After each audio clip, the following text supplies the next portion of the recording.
بسم اللہ الرحمن الرحیم۔ ڈیئر اسٹوڈنٹس، آج کا ہمارا ٹاپک ہے عصر حاضر کے معاشی نظام۔ ہر مسلمان کے لیے اپنے دنیوی و اخروی تمام معاملات میں شرعی احکام اور دینی تعلیمات کی پابندی ضروری ہے، کیونکہ حق تعالی شانو کا ارشاد ہے، یا ایھا الذین آمنوا ادخلوا فی السلم کافہ، اے ایمان والو تم اسلام میں پورے کے پورے داخل ہو جاؤ اور شیطان کے قدموں کے پیچھے مت چلو، یقیناً وہ تمہارا کھلا دشمن ہے۔ تو معلوم ہوا کہ کسی مسلمان کے لیے جائز نہیں کہ وہ عبادات میں تو کتاب و سنت پر عمل پیرا ہو اور معاملات اور معاشرتی مسائل میں اپنی منمانی کرے اور اپنے آپ کو شرعی پابندیوں سے آزاد تصور کرے۔ اور اس کے ساتھ یہ بات ذہن میں رکھنی بہت ضروری ہے کہ یہ ہمارے ہی دین کی وسعت اور جامعیت ہے کہ تمام امور، چاہے ان کا تعلق عبادت سے ہو یا کاروباری معاملات اور مسائل، ان کا مکمل بیان موجود ہے اور ہر انسان بآسانی انہیں سمجھ کر ان پر عمل پیرا ہو سکتا ہے۔ یہ اسٹوڈنٹس، اس وقت دنیا میں دو معاشی نظام موجود ہیں۔ ایک کو سرمایہ دارانہ نظام کہتے ہیں، جسے انگریزی میں کیپٹلزم اور عربی میں الرأسمالیہ کہتے ہیں، اور اسی نظام نے تقریباً پوری دنیا کو اپنی لپیٹ میں لے رکھا ہے، خاص طور پر سوویت یونین کے زوال کے بعد، جب اب دنیا کا سپر پاور نہ رہا۔ دوسرا نظام وہ اشتراکی نظام ہے، جس کو سوشلزم کہتے ہیں، عربی میں الاشتراکیہ کہتے ہیں۔ سب سے پہلے سرمایہ دارانہ نظام پر بات کریں گے۔ سرمایہ دارانہ نظام، اس کے جو بنیادی اصول ہیں اس میں یہ بات ہے کہ یہ انسان کی ذاتی ملکیت کے حق کو تسلیم کرتا ہے اور انسان کو حق دیتا ہے کہ جس طرح چاہے وہ اپنا سرمایہ کو استعمال کر سکتا ہے، جس کام میں چاہے وہ لگا سکتا ہے۔ تو کیپٹلزم میں مختصراً یہ بات سمجھ لیں کہ معاشی مسائل کا یہی حل ہے کہ انسان زیادہ سے زیادہ نفع حاصل کرے،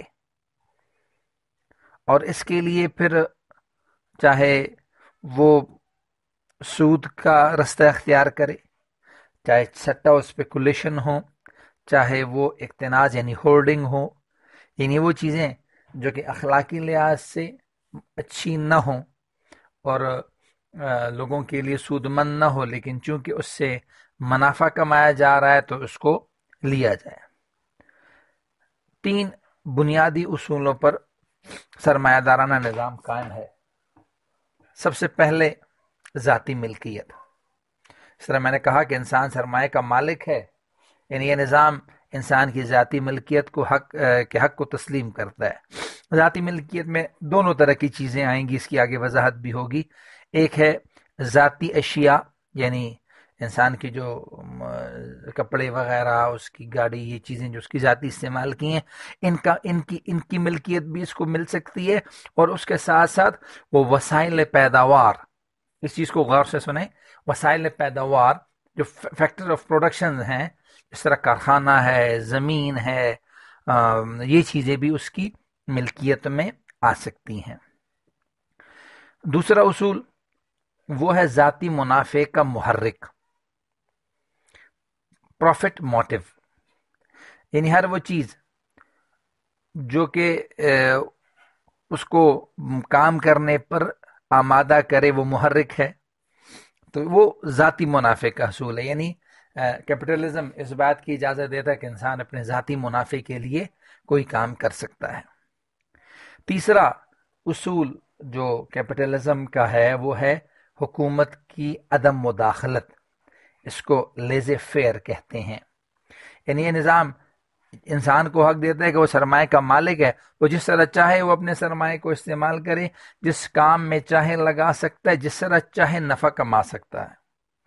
ڈیئر اسٹوڈنٹس، یہاں پر پھر ایک چیز ہم دوبارہ میں تھوڑا سا ریپیٹ کر دوں کہ یہاں پر اخلاقیات کو 100% نظر انداز کر دیا جاتا ہے۔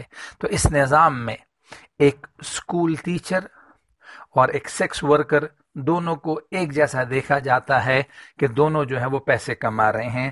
اخلاقیات اور کی قیمت پر یا معاشرتی نظام کے انسانی خاندانی نظام کے درہم برہم ہونے پر بھی اگر اس کی بنیاد ہے تو اس چیز کو اگنور کیا جائے گا کہ پیسے آ رہے ہیں، it doesn't matter how it's come. یہ وہ 3 بنیادی اصول تھے۔ اگرچہ جو بات ہوئی ہم نے حکومت کی عدم مداخلت کی تو 100% اس پر عمل مشکل ہے، اور پھر یہی ہوا کہ تمام ممالک نے کچھ نہ کچھ پابندیاں لگائیں، حکومتوں نے سرمایہ دارانہ نظام میں رہتے ہوئے چیزوں پر پابندیاں لگائیں، کچھ اصول وضع کیے۔ اگرچہ انہوں نے انٹرسٹ کو اور جوئے کو اور اس طرح سٹے کو اور ان چیزوں کو اقتناص کو روا رکھا، لیکن پھر بھی کچھ نہ کچھ پابندیاں لگائی گئیں۔ دوسرا نظام وہ اشتراکی نظام ہے جس کو سوشلزم کہتے ہیں۔ یہ نظام جب 18ویں صدی کے آخر میں جب سرمایہ دارانہ نظام کے جو مظالم ہے وہ حد سے بڑھنے لگے، مزدوروں کے حقوق کی آواز بلند ہونے لگی، بغاوتوں کا آغاز ہونے لگا، تو سوشلزم نے بھی مزدوروں کی حمایت کی۔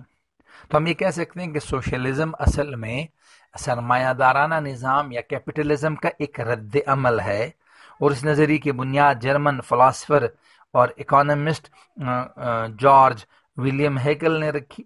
اس نے یہ بھی نظریہ پیش کیا کہ تمام نظام وقت کے ساتھ زوال پذیر ہو جاتے ہیں اور نیا آنے والا نظام پچھلے نظام سے برسر پیکار ہے۔ یعنی اس نے اپنے پیروکاروں کو باقاعدہ جنگ کی طرف دعوت دی کہ سرمایہ دارانہ نظام کے خلاف وہ قوت کا استعمال کریں، اور یہی وجہ ہے جب کمیونزم کو بحال کیا گیا روس میں 1917 میں تو 19-20 لاکھ لوگ مارے گئے، 20 لاکھ لوگوں کو سزا دی گئی، 50 لاکھ لوگوں کو جلا وطن کیا گیا۔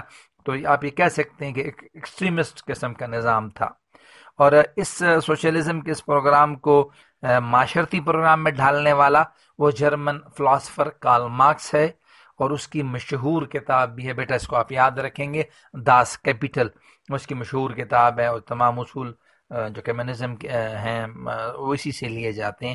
تو روس میں 1917 میں لینن نے اس نظام کو نافذ کیا تھا، لیکن ہم دیکھتے ہیں کہ 5 صدی یعنی 100 سال سے کم عرصہ میں یہ نظام جو ہے وہ تباہ و برباد ہو گیا۔ اس نظام کی اب کچھ خصوصیات پڑھ لیتے ہیں۔ پہلی خصوصیت ہے، پہلے جو اصول ہے اس کا، وہ اجتماعی ملکیت ہے، یعنی کلیکٹیو پراپرٹی۔ وہاں پر ہم نے دیکھا کہ ذاتی ملکیت کی بات ہوئی کہ آدمی ذاتی استعمال کی اشیاء بھی اور جو وسائل ہیں آمدن جن کے ذریعے پروڈکشن ہوتی ہے ان دونوں کا مالک ہوتا ہے۔ سوشلزم میں یہ پابندی لگائے گی کہ ذاتی استعمال کی چیزیں تو اس کی ملکیت میں آ سکتی ہیں، اس کے کپڑے ہیں، اس کی چیزیں ہیں، لیکن جو وسائل پیداوار ہیں یعنی کارخانہ، زمین وغیرہ، یہ اس کی ملکیت میں نہیں آ سکتے۔ تو اس نے جو نظام پیش کیا اس میں تمام افراد وہ حکومت کے ملازم ہوتے ہیں، اور حکومت ان کو کیا دیتی ہے؟ تنخواہ دیتی ہے۔ دوسری جو اصول خصوصیت ہے وہ ہے منصوبہ بندی، یعنی تمام بنیادی معاشی فیصلوں کے لیے حکومت منصوبہ بندی کرتی ہے، تمام وسائل و ضروریات کا ڈیٹا جمع کیا جاتا ہے، یہ فیصلہ کیا جاتا ہے کہ کون سے وسائل کس پیداوار میں استعمال ہوں گے، کس شعبے کو اس کی محنت کا کیا معاوضہ، سیلری اور ویج دی جائے گی۔ اس کے ساتھ تیسری چیز وہ اجتماعی مفاد ہے، کلیکٹیو انٹرسٹ۔ وہاں پر ہم نے ذاتی منافع کا محرک پڑھا تھا۔ کیپٹلزم میں ذاتی منافع کو وہ ترجیح ہوتی ہے اجتماعی کلیکٹیو مفاد پہ۔ اس کے مقابلے میں سرمایہ دارانہ نظام نے کہا کہ نہیں، ذاتی مفاد جو ہے اس پر اجتماعی مفاد کو ترجیح ہوگی، ذاتی مفاد جو ہے وہ تابع ہوگا اجتماعی مفاد کی۔ چوتھی بات وہ آمدن کی منصفانہ تقسیم تھی۔ پیداوار سے جو آمدن حاصل ہو وہ لوگوں کے درمیان منصفانہ طور پر تقسیم ہو، امیر و غریب میں وہ زیادہ فرق نہ ہو۔ ڈیئر اسٹوڈنٹ، سوشلزم خوشکن اور اچھا نظر آنے والا نعرہ تو ہے اور تھا، لیکن یہ غیر فطری نظام ہے۔ آپ جب ذاتی منافع کے محرک پر پابندی لگا دیں، آپ ذاتی ملکیت پر پابندی لگا دیں کہ آپ وسائل پیداوار، آپ مالک نہیں بن سکتے، آپ زمین نہیں رکھ سکتے، آپ کارخانہ نہیں بنا سکتے، تو یہ فطری عمل ہے کہ انسان اپنے لیے کوشش کرتا ہے، اپنے منافع کے لیے کوشش کرتا ہے، اور اس کو آپ اس کی صلاحیتوں کے مطابق کام دیں۔ تو اس طرح سوشلزم میں لوگوں پر غیر ضروری، غیر فطری پابندیاں لگائیں گئی، ان کی حوصلہ شکنی کی گئی، ان کو ریوارڈ نہیں دیا جا رہا تھا، جس کی وجہ سے فیکٹس اینڈ فگر موجود ہیں کہ جو علاقے، جو کارخانے اور جو زمینیں وہ سوشلزم کے ماتحت تھیں، ان کی پیداوار اور پروڈکشن میں کمی آنا شروع ہوئی۔ یہ بات ضروری ہے کہ حق معیشت میں تو مساوات ممکن ہے، لیکن ہر بندے کو اختیار ہو کہ وہ جو کام کرنا چاہے اور جس میں لوگوں کے استحصال نہ ہو، کوئی بھی معاشی ایکٹیویٹی جس میں وہ حصہ لینا چاہے وہ تو لے سکتا ہے، لیکن یہ ممکن نہیں ہے کہ آپ لوگوں کے درجات کے تفاوت یعنی فرق کو ختم کر دیں۔ کوئی بہت جینیس ہوگا، کوئی درمیانہ ہوگا، کوئی ایکسٹرا آرڈنری کاروبار میں اچھا ہوگا، کوئی نہیں ہوگا۔ تو انسان کی ان صلاحیتوں میں فرق کی وجہ سے ان کے ریوارڈ میں بھی فرق آئے گا۔ سر آپ اسٹوڈنٹس ہیں تو کوئی اے پلس لے لیتا ہے، کوئی اے لے لیتا ہے۔ اب یہ تو نہیں کہ جو بھی بی ایس کا اسٹوڈنٹ ہے سب کو اے پلس ملے، نہیں، ان کی صلاحیتوں اور کوششوں کے درمیان فرق ہے، اس لیے فرق ہونا چاہیے۔ یہی وجہ تھی کہ یہ نظام زیادہ عرصہ نہ چل سکا۔ ان کے مقابلے میں، ان دونوں نظاموں کے مقابلے میں ہم اب تھوڑی سی چیز ہم بات کر لیں اسلامی نظام کی۔ تو سب سے پہلے بیٹا بات یہ ہے کہ اسلام فقط ایک معاشی نظام نہیں ہے، کیونکہ اسلام نے ہمیں زندگی کے تمام شعبوں کے بارے میں رہنمائی فراہم کی ہے، عبادات ہوں یا معاملات، تجارت ہو یا سیاست، عدالت ہو یا قیادت۔ اسلام نے ان تمام امور کے بارے میں مکمل تعلیمات فراہم کی ہیں۔ اسلام کی یہی عالمگیریت اور روشن تعلیمات ہیں جن کے سبب اسلام دنیا میں اس تیزی سے پھیلا کہ کوئی مذہب اس کا مقابلہ نہ کر سکا۔ یہ بات یاد رکھیں بیٹا کہ اسلامی تعلیمات صرف آخرت کی چین سکون کی رائے نہیں کھولتی، وہ تو لازم ہے، لیکن اس کے ساتھ دنیاوی زندگی میں اطمینان، سکون اور ترقی کی ضامن یہی تعلیمات ہیں، اور اسلام کی بے پناہ مقبولیت کا سبب مساوات ہے، جس سے صدیوں سے جو درماندہ لوگ ہیں ان کو نئی زندگی ملی ہے، مظلوم طبقوں کے حقوق جو ہیں وہ ان کو حاصل ہوئے ہیں۔ تو معلوم ہوا کہ اسلام ایک مکمل دستور حیات ہے، دستور زندگی ہے، جس میں عبادات بھی جہاں اہمیت رکھتی ہیں وہاں معاملات اور معاشرت اخلاقیات کو بھی اولین درجہ ہے۔ اسلام اقتصادی اصول پیش کرتا ہے، جس طرح سرمایہ دارانہ نظام یا اشتراکیت محض ایک معاشی نظام ہے، اسلام کا شعبہ ایک معیشت ہے، اور قرآن اور سنت کے معاشی جو اصول ہیں ان کو سامنے رکھتے ہوئے ہم ایک صالح معاشی نظام مرتب کریں گے۔ بیٹا میں بار بار کہہ رہا ہوں، ایک صالح معاشی نظام وہ نظام جس کی وجہ سے معاشرے کے تمام افراد کے درمیان عدل و انصاف کے تقاضے وہ پورے ہوں، بائر اینڈ سیلر، امپلائر اور امپلائی، مالک اور نوکر، گاہک اور دکاندار، ان سب کے حقوق کا کیا ہو، تحفظ ہو۔ یہ ہے ایک اسلامی نظام۔ اب ہم اسلامی جو نظام ہے اس کی چند خصوصیات وہ ذکر کرتے ہیں۔ سب سے پہلے یکساں معاشی اسباب کی فراہمی۔ حق تعالی شانہ کا ارشاد ہے وَلَقَدْ مَكَّنَّاكُمْ فِي الْأَرْضِ وَجَعَلْنَا لَكُمْ فِيهَا مَعَائِشَ قَلِيلًا مَا تَشْكُرُونَ۔ بے شک ہم نے تم کو زمین پر رہنے کی جگہ دی اور ہم نے تمہارے لیے سامان رزق پیدا کیا۔ اللہ تعالیٰ نے یہ اس انسان کو اس زمین میں اس طرح آباد کیا ہے کہ معاش کے وسائل مہیا کیے اسے، اسے تجارت کا سلیقہ سکھایا، اسے کمائی کا ہنر سکھلایا۔ حق تعالیٰ شانہ کا ارشاد ہے والذی خلق لکم ما فی الارض جمیعا، اللہ تعالیٰ نے تمہارے فائدے کے لیے وہ سب پیدا کیا جو زمین میں ہے۔ اللہ تعالیٰ نے تمام انسانوں کو معاش کے یکساں مواقع فراہم کیے ہیں کہ اپنی صلاحیتوں کو بروکار لائیں اور کمائی کریں۔ اس کے مقابلے میں ہم نے بات کی کہ اس جو معاشی نظام ہے اشتراکیت کا، اس میں آپ کی چوائس کو ختم کر دیا جاتا ہے۔ اسلام انسان کی چوائس کا بھی خیال رکھتا ہے اور اس کو حق کی معیشت، یعنی وہ الاؤ ہے کہ وہ ریسورسز کو استعمال کرے، ہوا، پانی، جنگل کا مائنز، یہ سب چیزیں یہ مشترکہ ہوتی ہیں۔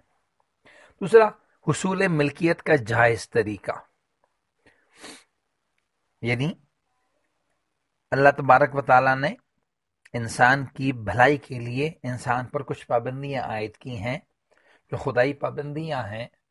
اس کی وجہ یہ ہے کہ تمام ذرائع جو وہ اختیار اگر وہ کرے گا ہر قسم کے جائز ناجائز، تو انسانوں کا استحصال ہوگا۔ اسی لیے اللہ تعالیٰ نے حرام اور حلال کی ایک قید لگائی ہے۔ مثال کے طور پہ حق تعالیٰ شانہ کا ارشاد ہے احل اللہ البیع وحرم الربا، یعنی بیع تو حلال ہے لیکن سود حرام ہے۔ کیوں؟ سود استحصال کرتا ہے غریبوں کا، مالدار مالدار ہو جاتے ہیں اور غریب غریب تر ہو جاتے ہیں۔ اس کے ساتھ دوسری پابندی وہ ہے باہمی رضامندی کی۔ ارشاد باری تعالیٰ ہے لا تاکلوا اموالکم بینکم بالباطل، آپس میں ایک دوسرے کا مال ناحق طریقے سے مت کھاؤ، یعنی فری ول کے ساتھ ایک آدمی کوئی لین دین کرتا ہے تو پھر ٹھیک ہے، زبردستی اور ناحق طریقے سے لینا وہ ممنوع ہے۔ تیسرا اصول وہ باہمی تعاون کا اصول ہے۔ اللہ تعالیٰ نے انسان کو مدنی الطبع پیدا کیا ہے، یہ مل جل کر رہتا ہے، یہ گھر خاندان سے ہوتا ہوا ایک معاشرہ تشکیل لیتا ہے۔ اسی طرح معاشی نظم و نسق بھی باہمی تعاون کا محتاج ہے۔ حق تعالیٰ شانہ کا ارشاد ہے وَتَعَاوَنُوا عَلَى الْبِرِّ وَالتَّقْوَى وَلَا تَعَاوَنُوا عَلَى الْإِثْمِ وَالْعُدْوَانِ، نیکی و تقوی کے کاموں میں ایک دوسرے کے ساتھ تعاون کیا کرو، گناہ اور زیادتی کے کاموں میں تعاون نہ کیا کرو۔ تو معاشی نظام کی روانی کے لیے یہ تعاون واجب ہے، لازم ہے۔ اور اسلامی نظام کی خصوصیت وہ کسب معاش کو اختیار کرنا۔ باہمی تعاون اسی صورت میں ممکن ہے جب لوگ مختلف پیشے اختیار کریں، ورنہ پھر سب کی ضرورتیں پوری نہیں ہوں گی۔ ارشاد ہے طلب الحلال فریضہ بعد الفریضہ، یعنی حلال ذریعہ معاش تلاش کرنا فرض کے بعد ایک فرض ہے، لیکن اس میں یہ بات ضروری ہے کہ کوئی ایسی معاشی سرگرمی نہیں ہوگی جس کی وجہ سے دوسرے پر معاشی تنگی آئے۔ اور ہم رسول اللہ صلی اللہ علیہ وسلم اور انبیاء علیہ السلام کی زندگیوں کا مطالعہ کریں تو ہر ایک کسی نہ کسی پیشے سے منسلک رہا۔ دینی جد و جہد کے ساتھ ساتھ انہوں نے معاشی تگودو بھی کی۔ آدم علیہ السلام کی کاشتکاری ہے، نوح علیہ السلام بڑھئی تھے، داؤد علیہ السلام سرے بناتے تھے، اسماعیل علیہ السلام تجارت کرتے تھے، سیدنا صالح علیہ السلام تاجر تھے، اور رسول اللہ صلی اللہ علیہ وسلم تجارت بھی کی، اپنے بکریاں بھی چرائیں۔ رسول اللہ صلی اللہ علیہ وسلم کے ارشاد ہے کہ اللہ تعالیٰ نے کوئی نبی ایسا نہیں بھیجا جس نے بکریاں نہ چرائی ہوں۔ تو صحابہ کرام نے عرض کیا اللہ کے رسول آپ نے فرمایا ہاں میں نے بھی چند قیرات یعنی چند پیسوں کے عوض مکہ والوں کی بکریاں چرائی ہیں۔ اگلی خصوصیت باہمی تعاون کی حصول میں وہ مال میں نمو کا جائز طریقہ، یعنی مال آپ کا بڑھے، اس میں اضافہ ہو، لیکن وہ دوبارہ وہی بات کہ وہ حلال طریقے سے ہو۔ اور مال میں نمو کا جائز طریقہ ہے کہ اپنے مال کو دوسروں کے مال کے ساتھ شامل کر کے بڑھایا جائے۔ فار ایگزامپل ایک چیز اگر ایک فیکٹری میں بنتی ہے، وہ فائنل کسٹمر یعنی کنزیومر کے پاس پہنچتی ہے تو بہت سارے سپلائر اور بہت سارے مراحل سے گزرتی ہے۔ اسی طرح اس میں آپ دیکھ لیں کہ کوئی چیز آپ تجارت کر رہے ہیں، ایک جگہ سے دوسری جگہ آپ بھیج رہے ہیں، تو اس میں منتقل ہونے کے لیے بہت سارے مراحل ہوں گے. آپ کو ویکلز کا سہارا لینا پڑتا ہے، لوڈ ان لوڈ کا ہے، ریٹیلرز ہیں، اور یہ تمام مراحل سے گزر کر ایک چیز فائنل کنزیومر تک پہنچے گی. اس سے بہت سارے لوگ اپنی جسمانی یا ذہنی صلاحیتوں کو استعمال کر کے اس محنت سے اپنے لیے کچھ کمائیں گے. اور یہی وہ چیز ہے جو صنعت کار کو نئی نئی مصنوعات اور ایجادات کرنے پر کنونس کریں گا. یہاں پر میں ایک بات کوٹ کرتا چلوں کہ حجت اللہ البالغہ میں شاہ ولی اللہ صاحب نے فرمایا ہے کہ اسلامی ریاست اپنے ہنرمند اور کارخانہ دار کو اس بات پر مجبور کرے گی کہ وہ نئی چیزیں اپ ٹو ڈیٹ اور اچھی کوالٹی کی چیزیں جو ہیں وہ کیا کریں، وہ پروڈیوس کریں. اور اس ضمن میں رسول سیدنا عمر رضی اللہ تعالیٰ عنہ نے ارشاد بھی ہے کہ انہوں نے ایک دفعہ بازار میں گئے تو انہوں نے دیکھا کہ کچھ اور اقوام وہ بازار پر غالب آ رہی ہیں.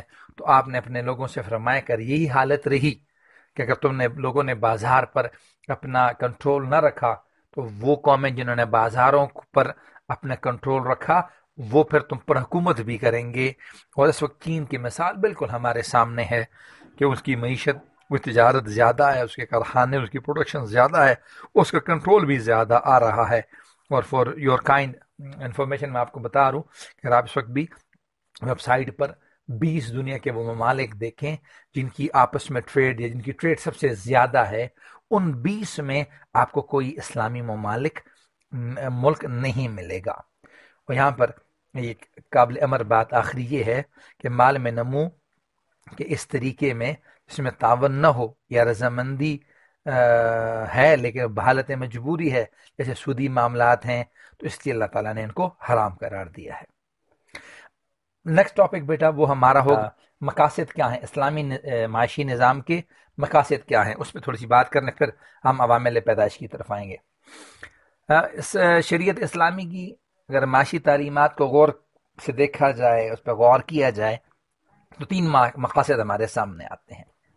سب سے پہلے ایک قابل عمل اور فطری نظام معیشت کا قیام ہو، یعنی جس طرح کمیونزم ہے یا اشتراکی نظام ہے جس میں لوگوں کو وہ ایک غیر فطری نظام ہے، اس کے مقابلے میں اسلام ایک فطری نظام قائم کرنا چاہتا ہے جو مصنوعی آپ کہہ لیں کہ طاقتوں سے آزاد ہو، مجبوریوں سے آزاد ہو. ہر بندے کو آزادی ہو کہ جو اپنی خواہش اور اپنی صلاحیت کے مطابق، اپنی چوائس اور اپنی ایپٹیٹیوڈ کے مطابق وہ کوئی بھی کام کر سکتا ہے. اور ضروری ہے کہ امپلائر اور امپلائر کے درمیان، گاہک اور دکاندار کے درمیان ایک صحت مندانہ تعلق قائم ہو، اپنی رضامندی کے ساتھ وہ کام کر سکیں. اور اس کے ساتھ جو اکنامکس میں ہم 2 فورسز کہتے ہیں، 2 قدرتی فورسز ہیں مارکیٹ کو رن کرنے کے لیے، وہ سپلائی اینڈ ڈیمانڈ ہے. تو سپلائی اینڈ ڈیمانڈ کی ان فورسز کو بالکل آزاد چھوڑا جائے تاکہ پروڈکشن اور کسی چیز کی ضرورت کے مطابق اس کی قیمت کا تعین ہو سکے. دوسرا مقصد وہ ہے حقدار کو اس کا حق پہنچے. جو آدمی جس چیز کا حقدار ہے اس کا حق اس کو ملے. 2 قسم کے حقوق اسلام ثابت کرتا ہے. ایک وہ لوگ جو ڈائریکٹ کام کرتے ہیں، تو ایک آدمی محنت کر رہا ہے تو اس کو اس کی محنت کا معاوضہ ملے. ایک آدمی نے انویسٹمنٹ کی اس کا معاوضہ ملے. اس کے ساتھ ساتھ اسلام یہ بھی کہتا ہے کہ وہ لوگ جو معاشرے میں غریب ہیں ان کا بھی حصہ رکھا جائے اور ان کو بھی جو ہے وہ کچھ نہ کچھ اپنے مال میں سے دیا جائے. تیسرا وہ ہے کہ پیسہ چند ہاتھوں تک محدود نہ رہے. یہ جو سرمایہ دارانہ نظام ہے اس کی سب سے بڑی نحوست یہ ہے کہ مالدار بہت مالدار ہو جاتے ہیں اور غریب بہت زیادہ غریب. جو گیپ ہے امیر اور غریب کے درمیان وہ بہت زیادہ ہو جاتا ہے. اس لیے جو اسلامی معاشی اصول اس میں یہ ایک کہا گیا کہ لا یکونا دولتم بین الاغنیاء، کہ کہیں ایسا نہ ہو کہ پیسہ صرف مالداروں کے پاس ہو. اس میں غریبوں کا حق ہے وہ بھی ان کو ملنا چاہیے. تو یہ 3 مقاصد ہیں. جب اسلامی اصول اور تعلیمات کا نفاذ ہوگا تو ایک نیچرل، قابل عمل اور فطری نظام معیشت کا قیام ہوگا، حقدار کو اس کا حق پہنچے گا، اور تیسرا کنسنٹریشن آف ویلتھ، ارتکاز دولت کا خاتمہ ہوگا، دولت چند ہاتھوں تک نہیں آئے گی. اب ہم بات کرتے ہیں عوامل پیدائش کی. What are the factors of production? Factors of production are inputs needed for the creation of goods and services. اس کو بیٹا ذرا غور سے دیکھیں. کیپٹلزم میں 4 طریقوں سے دولت کمائی جائے گی. پہلا فیکٹر ہوگا لینڈ، زمین. جس کی زمین ہے تو وہ زمین رینٹ پر دے گا اور اس کا کرایہ حاصل کرے گا. دوسرا وہ لیبر ہے، ایک آدمی محنت کرے گا، اس کے اگینسٹ اس کو ریوارڈ ملے گا، تنخواہ. یہ دونوں باتیں تو صحیح ہیں، لیکن کیپٹلزم میں جب جس کے آدمی کے پاس سرمایہ ہے تو وہ سرمایہ کو اس انداز میں انویسٹ کرتا ہے کہ اس کے اگینسٹ وہ سود لیتا ہے، انٹرسٹ لیتا ہے. ٹھیک ہے جی. اور انٹرپرینور وہ ہوتا ہے جو ان 3 فیکٹرز کو، لینڈ کو، لیبر کو اور کیپٹل کو اکٹھا کرتا ہے اور پھر اس تینوں چیزوں کو کاروبار میں لگا کے نفع کماتا ہے. یہ 4 فیکٹرز ہوں گے کیپٹلزم میں. کیپٹلزم میں فیکٹرز آف پروڈکشن 4 ہیں: land, labour, capital and entrepreneurship. اسلام میں یہ فیکٹرز 3 ہیں، وہ ہیں کیپٹل ہے، لینڈ ہے اور لیبر ہے. جبکہ سوشلزم میں ہم نے بات کی تھی کہ ذاتی ملکیت تو ہوتی ہے لیکن جو وسائل پیداوار ہیں وہ آپ کی ملکیت میں نہیں آتے. تو ایک آدمی اپنی زمین بھی نہیں رکھ سکتا تو وہ بھی اس سے نکل گیا.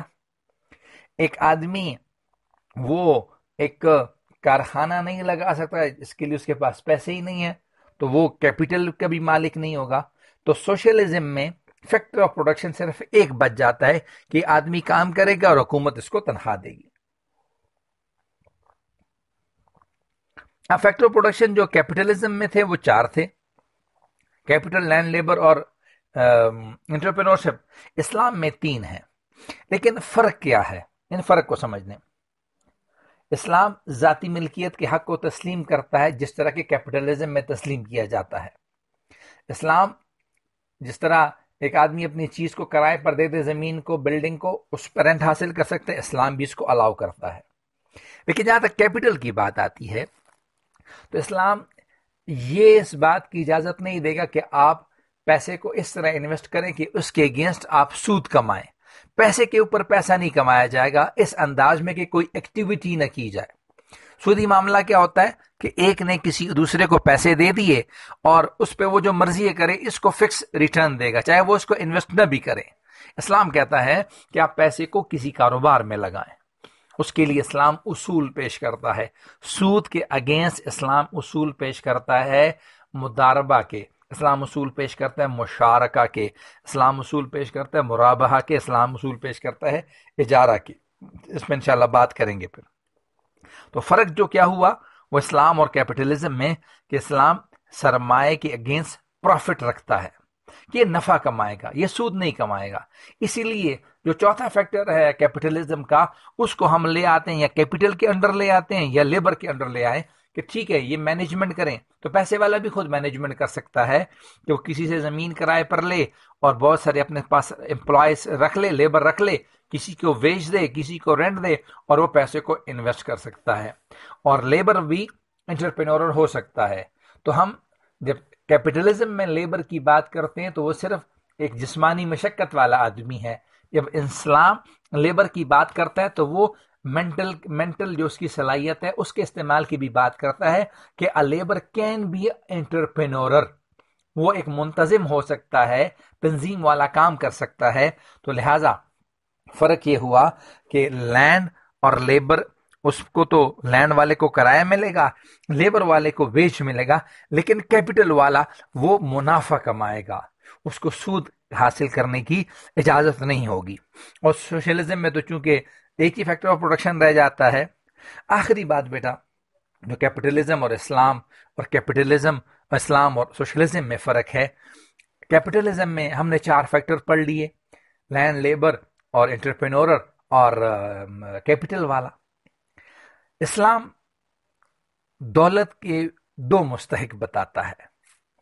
ایک وہ جس کا پرائمری رائٹ ہے، یعنی جس نے فیکٹر آف پروڈکشن میں حصہ لیا، پیسہ تھا تو اس نے منافع کمایا، مزدوری کر سکتا تھا اس نے مزدوری کی، اور زمین کا مالک تھا اس نے کرایہ لیا. لیکن وہ لوگ جو کہ ان 3 یا 4 فیکٹرز میں پارٹیسپیشن نہیں کرتے، ایک آدمی ہے وہ محتاج ہے، وہ اپاہج ہے، وہ فزیکلی ڈس ایبل ہے، وہ مینٹلی ڈس ایبل ہے، تو اسلامی معاشی نظام ان لوگوں کو بھی حق دیتا ہے، اور یہ لوگ سیکنڈری حق رکھتے ہیں. پرائمری حق اس کا ہے جس نے کام کیا، اسلام اس کو تسلیم کرتا ہے. اس لیے آپ دیکھ لیں تو زکوٰۃ کی جو شرح ہے وہ 2.5% ہے، یعنی 97 وہ اپنے 97.5 وہ اپنے لیے لگا لے، لیکن 2.5 میں اور لوگوں کا حق ہے. اس لیے فرمایا فی اموالہم حق، ان کے مالوں میں حق ہے. تو اگر ہم کیپٹلزم میں بات کریں تو وہ کیپٹل نہیں، لینڈ نہیں، لیبر نہیں، انٹرپرینورر نہیں، تو کیا غریب اور نادار پھر مر جائیں؟ نہیں، اسلام کہتا ہے کہ ان کے حقوق ہیں. اور بیٹا آپ کی نالج کے لیے کہ اسلام قرآن میں 100 سے زائد آیات ہیں انفاقی کہ اللہ کی راہ میں مال خرچ کریں. تو اگر ہم بات کریں کہ مستحق دولت کون ہیں، تو ہم اس کا جواب یہ دیں گے کہ 2 قسم کے لوگ ہیں. ایک وہ جو پرائمری رائٹ رکھتے ہیں، کہ انہوں نے فیکٹر آف پروڈکشن میں پارٹیسپیٹ کیا، یا منافع کمایا، یا تنخواہ لی، یا کرایہ لیا. لیکن سیکنڈری حق بھی ہے معاشرے کے ان نادار لوگوں کا، غرباء کا، مساکین کا. ان کے لیے اسلام نے زکوٰۃ، صدقات اور خیرات بتائے ہیں، تاکہ جو کلاس ڈفرنس ہے وہ کم ہو، غریب اور امیر کے درمیان فرق کم ہو. امیر ہوگا، معاشرے میں امیر بھی ہوں گے، غریب بھی ہوں گے. صحابہ بھی امیر بھی تھے، غریب بھی تھے. عشرہ مبشرہ، وہ 10 صحابہ جن کو رسول اللہ صلی اللہ علیہ وسلم نے جنت کی خوشخبری سنائی، ان میں بھی امیر و غریب تھے، لیکن ڈفرنس کم ہوگا، اور امیر کے مال میں غریب کا حق ہوگا. اس حق کو باقی معاشی نظام تسلیم نہیں کرتے. That's all for today boys, اور انشاءاللہ پھر نیکسٹ لیکچر کے ساتھ آپ کی خدمت میں آئیں گے. وآخر دعوانا ان الحمدللہ رب العالمین.